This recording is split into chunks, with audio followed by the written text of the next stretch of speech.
Thank you, Honorable Member for Serekunda. Thank you very much, Honorable Speaker. The executive is responsible for policy. We are responsible for lawmaking. Honorable Speaker, there is nothing in the standing orders that provides for people to raise their hands and be counted. Where do you see that in the standing orders? And that is what was done here. Yes, no, and you are recorded by history. Look at Standing Order 47, Honorable Speaker. Standing Order 47 tells you exactly what should happen, Honorable Speaker. That when a division is claimed either in the assembly or in committee, this is where the mistake lies. Committee of Supply is not a standing committee, it's not a select committee, it's not a special select committee. It's a committee of the whole National Assembly. Its procedures is different from what is under Standing Order 75.5.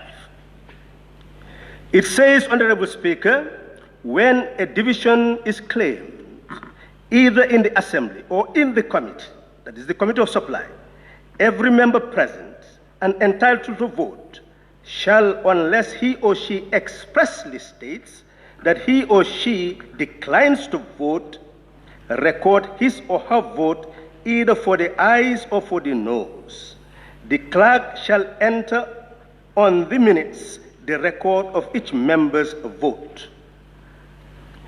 As soon as the clerk has collected the vote, the speaker or in the committee, the chairperson shall state the numbers voting for the ayes and the noes, respectively, and then declare the results of the division. Honorable Speaker, 46.3. If upon any division the votes of members are equally divided, the motion shall be lost. Honorable Speaker, the clerk's responsibility in taking the division, the names of the members to vote shall be called in alphabetical order. Honorable Speaker, people don't know their standing orders and they want to pass judgment on people who know, who should behave in an arrogant manner. We are all colleagues. We know that this National Assembly is a new National Assembly. We have not seen people holding caucuses and compelling people to vote in one manner or the other. So we must appreciate that something new has emerged in the country, something we need to nurture.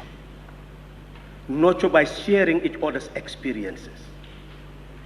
Honorable Speaker, the procedure was wrong. That's why I said I would not participate in a flawed process. Whether in court or in this assembly, process and merit is what must be utilized to make a decision. When process is flawed, there is no need to go into merit. That is my principle. Honorable Speaker, this National Assembly was dragged to consider that that appropriation, the estimates, was a case of an emergency. I look at the definition of emergency in the interpretation. Have you seen it, honorable members? You'll see nothing about emergency. Honorable Speaker, under Section 106, the Speaker does not have an original or casting vote. The Speaker does not make decision in this National Assembly. It's the members who make decisions.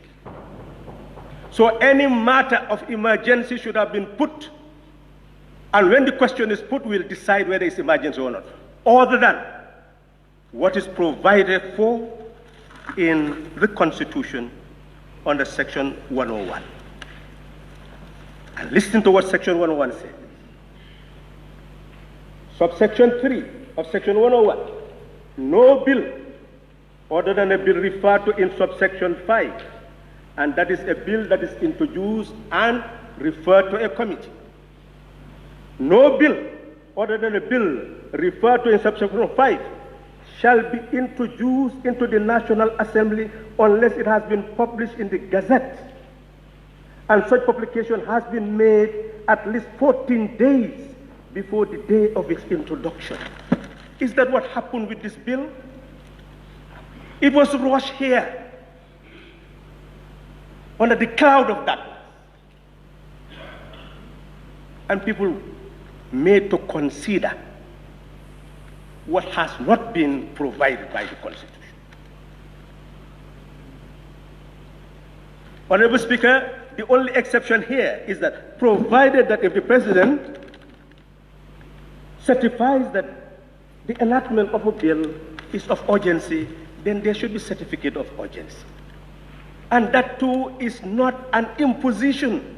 The question must be put, and we will decide whether we will hold the matter under emergency or will not consider the matter under emergency.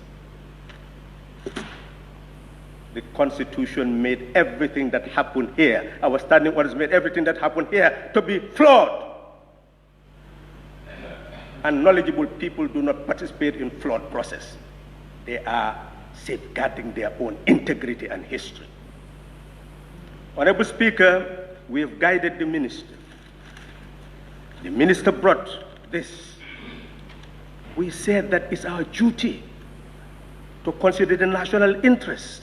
I will not go very far with 153, but it is very clear that before the expenditure is incurred, the Honorable Minister is guided. The rider is the Public Finance Act. The rider under Section 29 says very clearly that any expenditure discovered at the end of a financial year to constitute excess expenditure.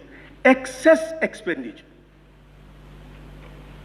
That's what it says. If you look at here, I don't want to go into the detail anymore. You will see that the minister is telling us implies excess budgetary overruns. Excess budgetary overruns. What does that mean? Excess expenditure. So essentially what we are saying here, many things were there that needed proper scrutiny before we commit ourselves. And under the law, Section 32 makes it very clear that any unpaid expenditure, the expenditure is either excess expenditure or unpaid expenditure, and if it's unpaid expenditure, shall be paid from the appropriations of the next financial year. So essentially, we guided the minister that this is the reality. Why bring this to us and create complication for this National Assembly at this time, when it's the end of the financial year? That's the lesson that should have been learned. Nobody is saying people should not receive their salaries. Nobody is saying anything should happen, but give us the time to be able to do our scrutiny so that we'll be able to do our work so that we'll not be indicted by history. That is the essence. Honorable Speaker, let me continue. The essence here, Honorable Speaker, is that we are dealing with the lifeline of this country. That is the budget session. And the minister had told us the situation that we are in. Honorable Speaker, it is very clear from the information we received that in terms of our reserves, we had 2.8 months of cover in 2017. Now it's 3 months. 3 months. What has happened to the convergence criteria of ECOWAS for this ECO? Because they do not qualify for even that convergence criteria. And what has happened to the whole notion of an ECO? So clearly 3 months is still a danger point, and we should take note of that. Honorable Speaker, the minister told us that 25.3 billion is what we anticipate to spend. And what we are producing locally is 11.8. 13.5 billion must come from grants and budget support. And last year it was 10.2. Honorable Speaker, is scaling. And what we are told in terms of the revenue, what is coming from non-tax revenue is just 1 billion. The rest is tax revenue. And we are told by the minister that now for the National Development Plan, we are talking about $1.7 billion. The bulk, loans. How are we going to pay it if we are going to rely entirely on taxation? That is inconceivable, Honorable Speaker. We are mortgaging the future. What we can do to be able to address that issue is to be able to build sovereign national wealth. From the mines, we are told that instead of telling us that more prospecting is being done, we are told that what is in Khartoum, Batukungu, Sanyang is in fact limited. Nothing is said about it, its past, its present, its future, what it can really generate. It's like it's not even significant. Another minister comes and tells us, we are so weak, we can only use our ocean. 5.4 million euro is going to come in 6 years. And some members say, well, this is a lot of money. It's going to help us with budget support. They didn't ask, what is the investor gaining? Nobody has told us yet. What are they gaining? And Honorable Speaker, these are the same people who would say that these young people should not go to those countries, they must come back. I said here, this is our negotiating position. You are benefiting from our waters. We must ensure that your vessels will have equal number of workers, and they will be trained there.